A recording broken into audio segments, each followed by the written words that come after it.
Assalamualaikum warahmatullahi wabarakatuh. Nama saya Agustiani. Saya dari Prodi Pendidikan Ekonomi dengan NIM 187217006. Video kali ini untuk memenuhi ujian akhir semester dengan mata kuliah Filsafat Ilmu Pendidikan dengan dosen pengampu Ibu Eka Putri, SPD MPD. Di sini ada 4 pertanyaan, di mana pertanyaan yang pertama, jelaskan makna dari pemikiran aliran filsafat pendidikan idealis, materialis, dan realisme. Untuk aliran filsafat pendidikan idealisme merupakan suatu aliran ilmu filsafat yang mengagungkan jiwa. Idealisme memandang realitas sebagai hal yang ada dalam kehidupan alam, bukanlah suatu kebenaran yang hakiki, melainkan hanya sebatas gambaran dari ide-ide yang ada di dalam jiwa manusia. Nah, sedangkan aliran filsafat pendidikan materialisme adalah suatu aliran filsafat yang berisikan ajaran kebendaan, di mana benda merupakan benda segalanya.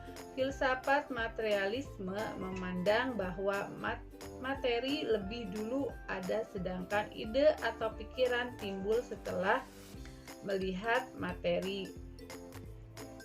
Dan untuk makna dari pemikiran aliran filsafat pendidikan realisme adalah aliran filsafat yang memandang bahwa dunia materi di luar kesadaran.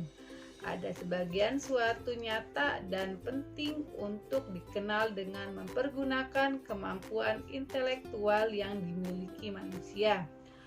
Menurut realisme, hakikat kebenaran itu berada pada kenyataan alam ini, bukan pada ide atau jiwa.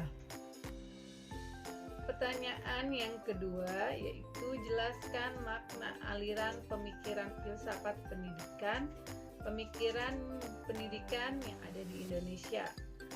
Nah, untuk makna aliran pemikiran filsafat pendidikan merupakan ilmu pendidikan yang bersendikan filsafat, yakni merupakan aktivitas pemikiran teratur yang menjadikan filsafat sebagai media atau menyusun pendidikan, menyelaraskan, mengharmoniskan, serta menerapkan nilai-nilai dan tujuan yang ingin dicapai dalam pendidikan tersebut.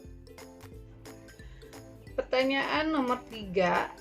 Menurut saudara, bagaimana praktek pendidikan di Indonesia dalam perspektif filsafat pendidikan? Jelaskanlah dengan contoh. Menurut saya, contohnya itu seperti di masa pandemi COVID sekarang ini, di mana pembelajaran jarak jauh atau daring, yang mana banyak pula guru yang masih belum serius untuk belajar menggunakan aplikasi online yang seperti Zoom, Google Classroom, Foutun, akun belajar.id, dan berbagai pilihan aplikasi belajar lainnya. Nah, lebih dari itu, terkadang pula kegiatan pelatihan online yang selama ini digelar tidak tepat sasaran dan susah untuk diimplementasikan. Ya, karena hanya berorientasi kepada sertifikat semata. Guru perlu menyadari bahwa dirinya wajib meningkatkan kompetensi, terutama untuk memudahkan implementasi pembelajaran daring. Pertanyaan nomor 4. Jelaskan maksud dari makna peningkatan kesempatan dan mutu pendidikan yang adil bagi setiap warga negara. Nah, kalau untuk mutu pendidikan, yaitu pelaksanaan pendidikan yang dapat menghasilkan tenaga profesional sesuai dengan kebutuhan negara dan bangsa pada saat ini. Mutu Pendidikan meliputi mutu input, proses, output, dan outcome. Input pendidikan dinyatakan bermutu jika siap berproses, dan proses pendidikan bermutu apabila mampu menciptakan suasana yang paikem, pembelajaran yang aktif, kreatif, inovatif, dan menyenangkan. Dan untuk makna peningkatan kesempatan, di mana suatu proses, cara, dan perbuatan melakukan pemerataan terhadap pelaksanaan pendidikan, sehingga seluruh lapisan masyarakat dapat melaksanakan pelaksanaan pendidikan.